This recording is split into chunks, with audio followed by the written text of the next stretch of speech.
everybody. Good afternoon. It's Saturday, a gorgeous, gorgeous Saturday. So, just about an hour ago, I was out in the car with Grayson, my dog. Grayson is incredibly understimulated and has really determined that staying home with me is boring. He's used to going into church, to the office most days, and there he gets lots of attention and sees lots of people as they come in and out, and what he does is hang out with me 24/7, and he is, let's just say I'm not making the grade in his eyes. And one of the things that he really likes to do that does kind of get him engaged is he likes to ride in the car. And he sticks his head out the window and shrieks, like full out these shrieks. And he's really happy. So these are shrieks of ecstasy and joy. But to anybody hearing him, it sounds as if I'm torturing him. So here he comes. Hello. So anyways, we were out driving in the foothills. It was so beautiful. And then we went to Fresno Dam. And then for the first time, I finally got to Lost Lake. Everybody's been saying I have to go there. And in the 5 years that I've lived in Fresno, I never have. So today, Grayson and I went. And it was beautiful. The water was gorgeous. But the experience, to be completely honest, was horrifying. Lost Lake was so packed with people. Packed, packed, packed. There was very little social distancing, and I didn't see anybody with a mask. And you know, all I could think of is if one person there has the virus, everybody at Lost Lake today is going to have the virus. So I rolled my windows up and got myself out of there as fast as I could. It's really, really troubling how few people are masking and taking this pandemic seriously. It's really troubling. Enough about troubles, though.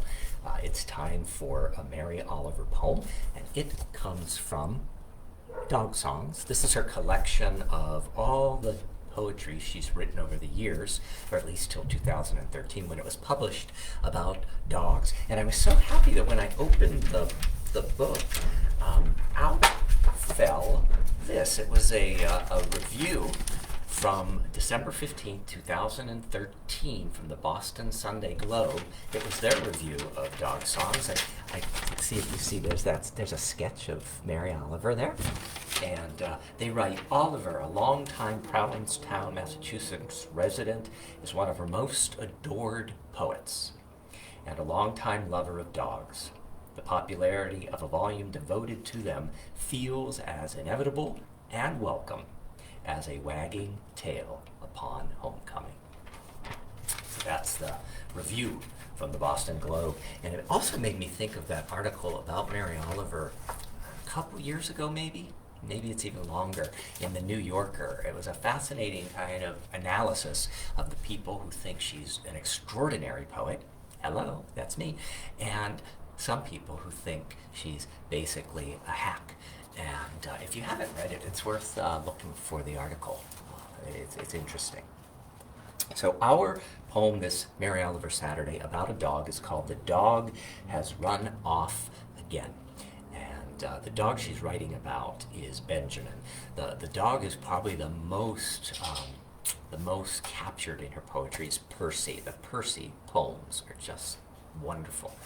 And when Mary Oliver was a speaker at General Assembly, our annual Unitarian Universalist national gathering, and this was a while back, she read for an hour of her poetry, and she did a bunch of the Percy poems, and it brought her such utter delight. You could see it on her face, you could hear it in her voice, and it was infectious. It was just wonderful. One of my best memories, Mary Oliver, an hour reading poetry in person to 4,000 Unitarian Universalists.